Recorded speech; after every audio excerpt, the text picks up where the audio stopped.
Oke, di video sebelumnya kita udah bahas dasar spektroskopi yaitu hukum Lambert-Beer, dan di sana ada dikatakan sebagian cahaya akan terserap oleh larutan, dan sebagian lagi akan ditransmisikan. Jadi kenapa larutan tersebut dapat menyerap cahaya? Jawaban singkatnya adalah karena elektron-elektron dalam molekul di larutan tersebut menyerap cahaya tersebut untuk naik ke tingkat energi yang lebih tinggi atau istilahnya tereksitasi. Nah, di sini sudah ada untuk ilustrasinya. Jadi katakanlah kita punya elektron, dan elektron ini dipaparkan cahaya yang disimbolkan dengan EV, dan jika energi cahaya ini lebih atau sama dengan delta E, maka elektronnya akan tereksitasi dari keadaan dasar atau ground state ke keadaan tereksitasi. Jadi nanti elektronnya akan naik dari sini ke sini. Itu penjelasan simpelnya. Nah, sekarang kita lihat ke dalam tingkat-tingkat energi tersebut secara lebih dekat. Transisi elektronik, definisi simpelnya adalah perpindahan elektron dari tingkat dasar ke tingkat tereksitasi. Aku harap teman-teman udah tahu ya konsep ikatan sigma dan juga ikatan pi. Jadi, sigma yang ada di sini adalah elektron yang berada di ikatan sigma, begitu juga dengan pi dan juga N. Pi itu yang di ikatan pi, N atau non-bonding itu adalah elektron non-ikatan. Nah, bisa dilihat di sini gambaran tingkat energi dan juga eksitasinya. Jadi, simpelnya elektron bisa tereksitasi dari tingkat-tingkat yang termasuk tingkat dasar ini ke tingkat eksitasi atau tingkat yang ada dua ini. Jadi, eksitasi itu bisa terjadi dari N ke sigma atau misalkan N ke pi atau sigma ke sigma atau pi ke pi, begitu seterusnya bisa dilihat di layar apa eksitasi yang dapat terjadi. Akan tetapi tidak semua eksitasi ini bisa terjadi begitu saja dengan mudah. Ada yang namanya forbidden transition atau kalau bahasa Indonesianya transisi yang dilarang.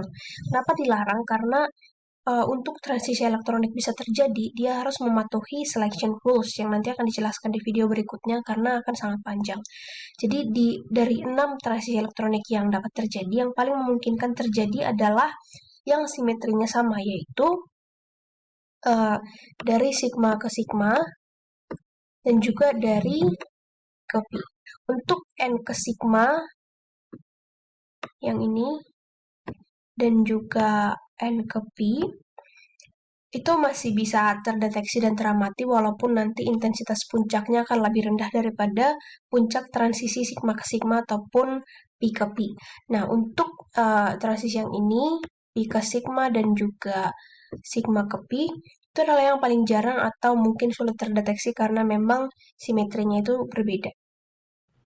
Oke, selanjutnya bisa dilihat di gambar yang sebelah kanan ini, katanya semakin ke atas, semakin tinggi energinya. Jadi, tingkat-tingkat energi ini sebenarnya diurutkan dari bawah, dari yang paling stabil ke yang paling tidak stabil.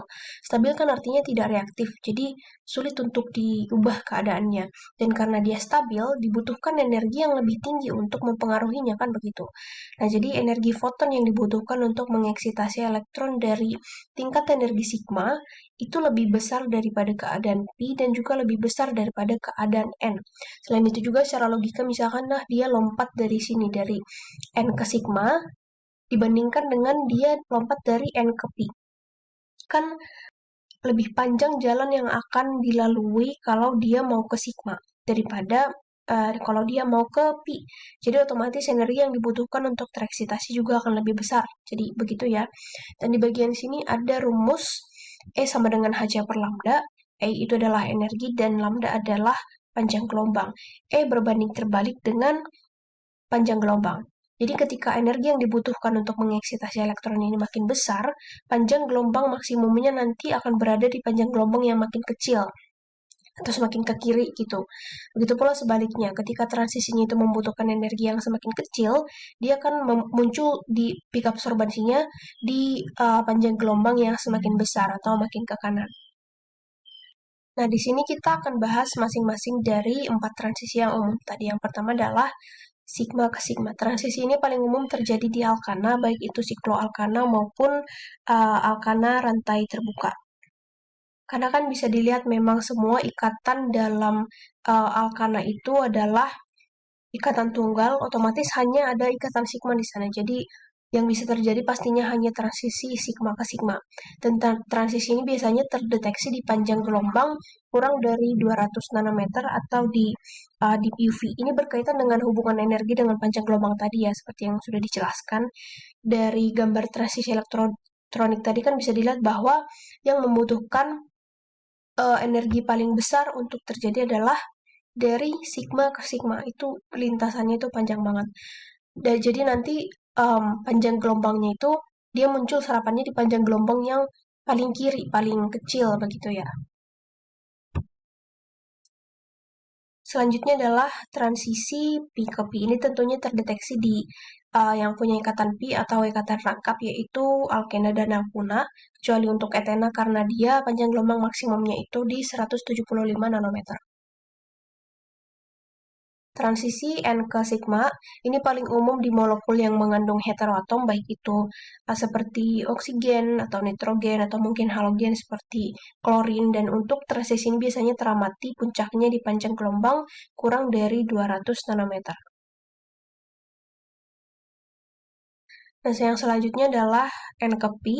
Transisi ini paling mungkin terdeteksi di senyawa-senyawa karbonil seperti senyawa aldehida, keton, dan asam dan juga turunan asam. Transisi ini biasanya teramati di panjang gelombang lebih dari 200 nanometer. Oke teman-teman, segitu dulu video mengenai transisi elektronik. Sampai jumpa di video-video berikutnya.